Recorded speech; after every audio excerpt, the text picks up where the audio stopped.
The triangle is one of the most high percentage attacks in jiu-jitsu. It is a move used by practitioners of all levels. What makes this move so effective is the fact that it is a blood choke, which will render your opponent unconscious, as opposed to an arm lock, which, in a life or death situation, your opponent can still fight back, despite a broken limb. The triangle is also an extremely difficult submission to escape from. Furthermore, it is a fundamental move to know, as you can hit this from many other positions. Lastly, the mechanics of this choke can also be applied to all head and arm chokes, so it's good to know how this one works.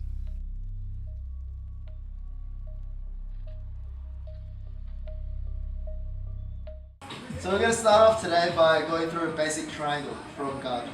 So what we want to do to start off is we're looking to get one arm in and one arm out. So we're just going to pull one and push one and shoot our legs up and catch them like this. Right, so again, it's a pull, push, catch. This doesn't happen in actual sparring, but this is just a good way to practice getting into this position. So this is a triangle setup. The most important thing about this is controlling my opponent's posture. So the two things we're going to look at is one, controlling their head, and two, having our hips high. So my hips are low, pull your arm out, really easy, right?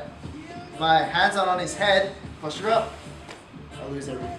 So they're the two things that we're going to focus on. So keeping control of his head, the hips up, and so now we're breaking his posture down. From here, we're going to grab our shin, and we're going to put our foot on his hip. So what this does is, when I grab my shin, it completes the job of this leg. So what we're looking to do is to keep a complete circuit, right? So right now, both legs are in a complete circuit. So I want to grab my shin first, and then I can release this, because this completes the circuit. So try to posture up, cool, and relax. So notice how this hand is still on the back of his head. So for today, I want everyone to just keep something on the back of his head at all times, and I want this circuit to be completed at all times, right? So from here, I'm going to put this free leg on his hip. I'm going to try and push myself to the side so my ears are going to touch my ear to his knee, which isn't possible, but it's just the idea of getting this angle here. Now I'm looking into his ear from this angle.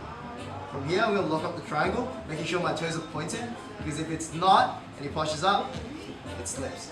If it's pointed and he postures up, it still stays in, right? So once I've locked my triangle, this hand can now let go because the circuit's completed. Now, both hands go to the back of his head. I'm going to lift my hips up, I'm going to squeeze my knees, and I'm going to stop with this leg and go with this leg, right? Like this.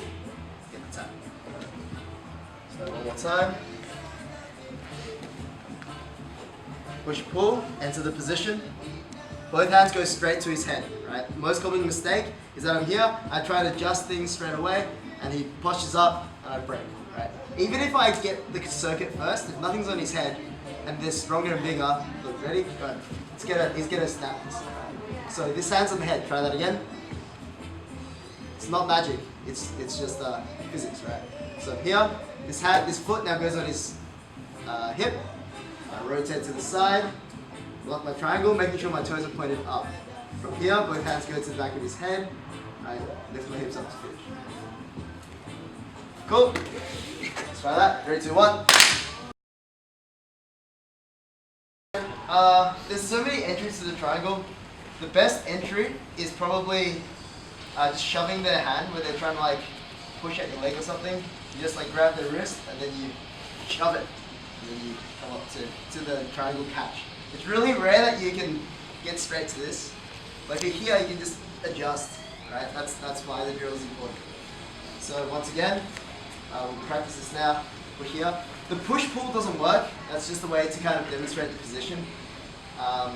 But when they're trying to do stuff with this leg, it's called the shove method, not the push-pull. So you've got to be aggressive, right? Maybe control the posture a little bit and just shove it. Really shove it in. Right, that's the method. The next method is my personal favorite. It's the sit-up sweep. So they're postured back. I go for a sit-up sweep, but instead of controlling his arm, where I can now sweep him to mount, I'm just gonna let him posture up, whatever. Well, I'm actually just gonna, I didn't just hold his head here. I'm gonna let him base. When he faces, I'm going to hang off his neck, and this leg is going to come out. Like this. So it looks like a lot of energy, but if I do it properly, I'm going to hang off him. This leg is hard on his back, so I'm actually not exerting as much energy here. This arm is straight, or it can be here. It's fine. Alright, so one more time. I come up for a sit-up sweep.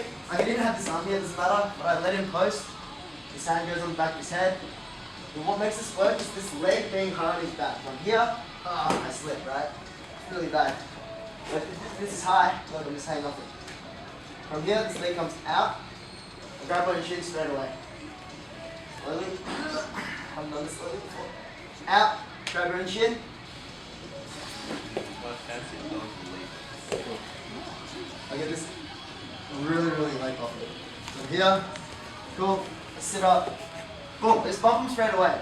You don't have to set this up, you just need to bump them so they post. As soon as they post, you can go for it. Jump, grab, come back. If you have to readjust, readjust. Cool.